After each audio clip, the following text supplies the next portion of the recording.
So, despite the fact that it's only been 3 worlds, and one of them was optional, we're probably around halfway through the game.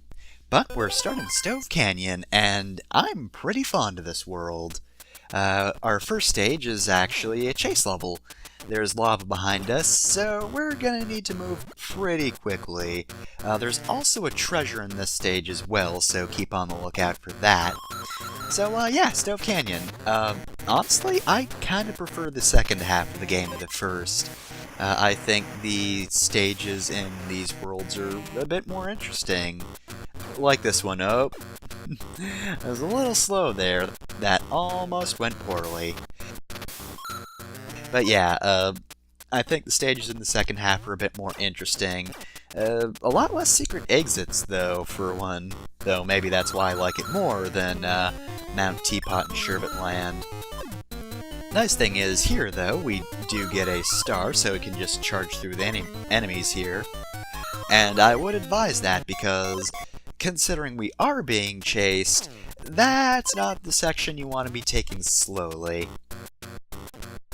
So, now that we've entered through this door, we can't return, but if we go up here... Not taking that garlic, but I am opening this door. And here we have... Orb. Alright, just gonna place the most valuable treasure in the game right here. That, of course, being Orb. Appreciate Orb. Do not defy Orb, or you will perish. Alright, so anyway, yeah, that's the end of the stage. Just gotta take out this guy, who admittedly, kinda tough in close quarters. And, unsurprisingly, this exit right here is open. Given, you know, you very clearly cannot return to the rest of the level. So yeah, definitely like that. I am fond of auto-scrollers when they're not like auto-scrollers, but instead you're being chased by something. If the screen is just moving and it kills you for no reason, don't care for that, but, you know, I don't mind the pace of the level speeding up in cases like this. Here we've got a bridge level. You know, the platforming in this game doesn't ever really get, like, too terribly complex, but I do like the platforming setup here. Now, that being said, I did end up skipping most of it with Jet, but, you know, I have Jet. What am I gonna do? Not use it? Pfft, no.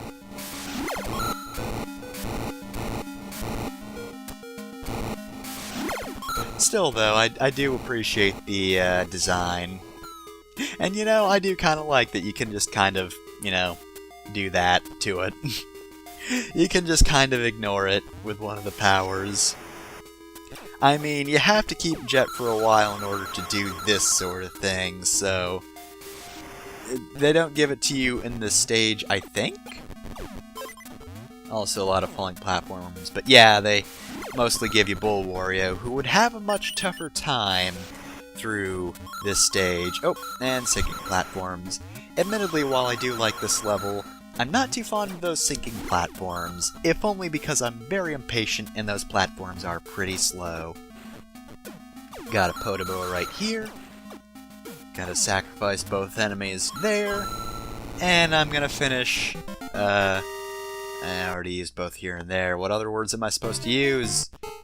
Got an exit hither. Yeah, we'll go with that. Stage complete. Laugh, Wario, laugh. Alright, enough mirth. Let's move on. Alright, and all the way across the bridge we have Course 22, which is... more of this. You know, even with the sort of limited palette, well, not really palette, it's all grays and blacks and whatnot, but yeah, even with like the limited tile set, I do like how Stove Canyon sort of has that, like, ancient ruin thing going for it. Like, again, platforming is kind of basic, but pretty fun. It's just, like, Stove Canyon is just a whole lot of platforming.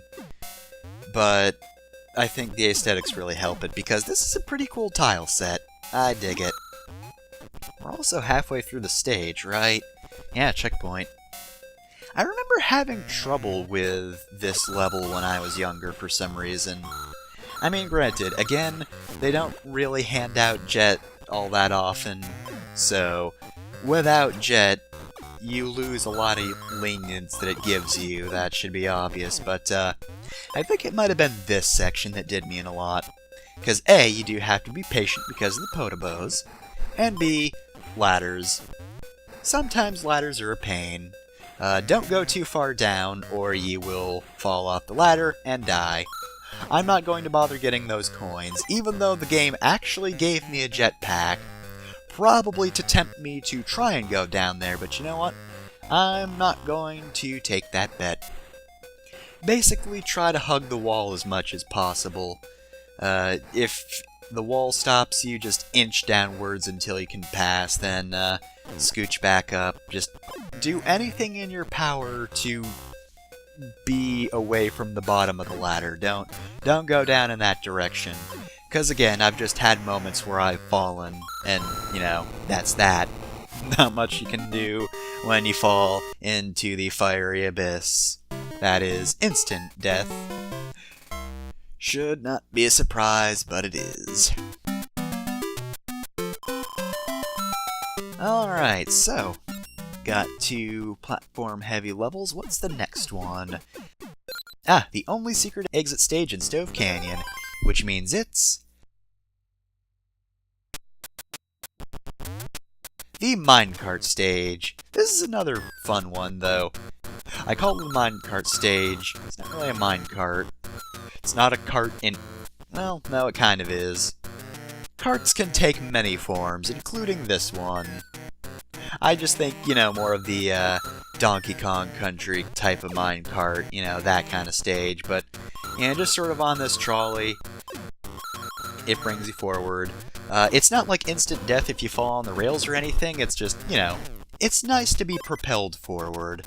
Makes the stage go by ever so slightly faster, but then you do have to watch out for bats. You will need the cart at certain points.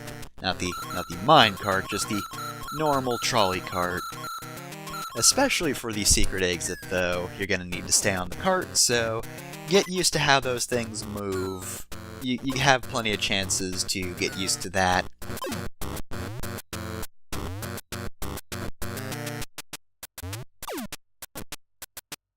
And not quite the end. I don't think this is the right cart. No, definitely not. Not enough height there. There we go. So yeah. Yet another secret exit that involves going to the end of the stage. Oh well, at least we know where it is. It's not hidden that well or anything, but first things first, we're gonna do the normal exit. Let all the coins count out. There's actually quite a few coins in this level. Not that that's either here nor there, because it's not a huge deal either way. So, back to the stage. Alright, and we're back, so... of course, Jet's gonna help a lot here. Especially since you don't actually need the minecart if you have Jet. You will need to go down with the minecart, though, if you have any other form of Wario, but, you know, just gonna point out that you can, just cheap that out with Jet. Like you can with everything in this game. Like I said, Jet, it's pretty good. Possibly too good, some might argue. Now, I believe this is my least favorite level in Stove Canyon, yes? Can't quite tell from here. Yep, it is. So, this is kind of a big, sprawling level, and the focus is mainly on getting the treasure. If you go into that door, that's where the exit is, so you only need 10 coins, but the exit's right there.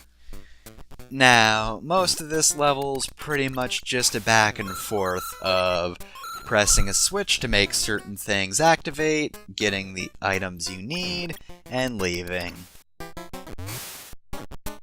Now, you might be wondering, wait, you've got the key, is it really so difficult to get to the end then? Not really. I mean, I do want to explore all of the level is the thing. That's part of my problem. Like, you could do this level pretty quickly.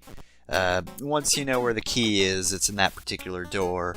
Obviously, you can't get past that one pit of lava with Jet Wario since you can't fly, so you do have to take the long way around, but the long way around isn't particularly difficult. I'm basically just showing off all the rooms backwards because I can. So, gonna want to press this switch right here, because water levels go back and forth in this stage, and I believe, yeah, the next room we're gonna want to have water at the bottom. Pretty much every room does have a switch, though, as well. So, you know, you're probably supposed to alternate. Well, no, I'm looking at the map, and, like, the default layout is that the first room you'd go to clockwise would be wrong if you went the normal way, as would the second. The third one would be fine, though. But yeah, honestly, it's just kind of a dull level. Like, it's kind of explore-ish. You know, you do a little bit of exploring, but I don't know. It's not particularly interesting. Like, there's only one thing of any value, and again, like, if you go there immediately, you can just go counterclockwise, and then immediately arrive at the first room with the treasure room. It's not a hard level. But recording it, I think, does make it worse than just playing it normally. Because at least I could, I could ignore it here as well, but I'd feel a little bad about not showing off the level, even though showing off the level makes me not like it. It's a weird one. Again, I prefer the other stages of Stove Canyon because they're very straightforward, but still fun. I like the platforming challenges they present. Again, even though I absolutely just end up skipping most of them with Jet. Anyway, here's a cup.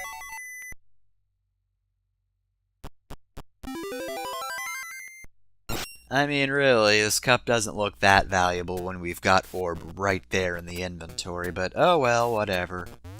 I suppose treasure is treasure, even if we already found the best one. And so we enter the final room we didn't go into before, guarded by a single duck that has now perished. Thanks to that one box, though, we do get quite a few coins, so there's that. If you want a lot of money, this is a decent stage for it. But we won't be playing the bonus game this time around. Just be pouring money into the old coffers. And with the only extra level of Stove Canyon done, we can go to the boss level.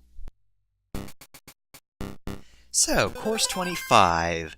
Now, I'm pretty sure I've died a lot in this one. I remember the checkpoint pretty well. I remember it fondly from the days I played this on actual hardware. Maybe not fondly, but, it was familiar after a while, I'll say that. And man, how did I not get hit by that Podobo? Though, to be fair, honestly, the main difficulty of this stage is patience. A lot of this stuff can be avoided provided you don't just go charging through. Because that's true with the Podobos here, you know, don't just charge on through recklessly, they're Podobos. They'll leap out of the lava and hit you if you're not careful. Checkpoint is here, not gonna use it as usual. And now we have a sinking platforming section. Again, as long as you're patient, this isn't really difficult.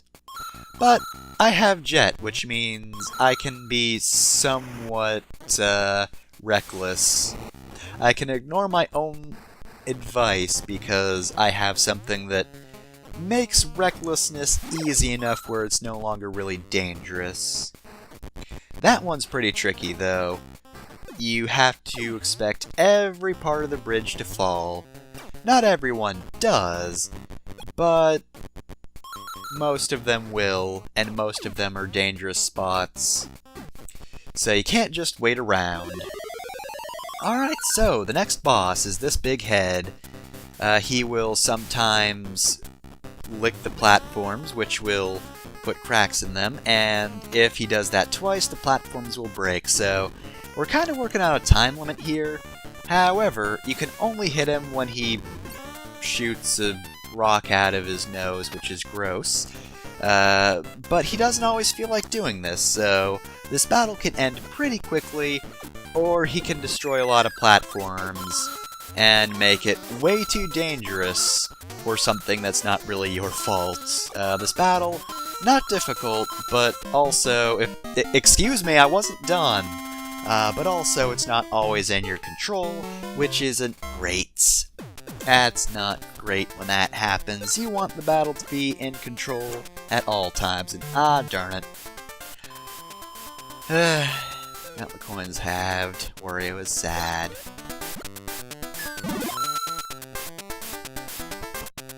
Will I need to alternate, or will I go to the left? Pass me, what is your decision? Keeping left? Good idea, it was left for all three of those. My intuition is sometimes right. Though really, I say that, technically speaking, my intuition is actually usually left. That was typically more of a successful choice for me. So, not quite the coin haul from the last world, but it'll do. Stove Canyon has been conquered. See, we got a flag in there. And we move on to the SST Cup, which is one of my favorite worlds in the game. We'll be doing that next time on Wario Land.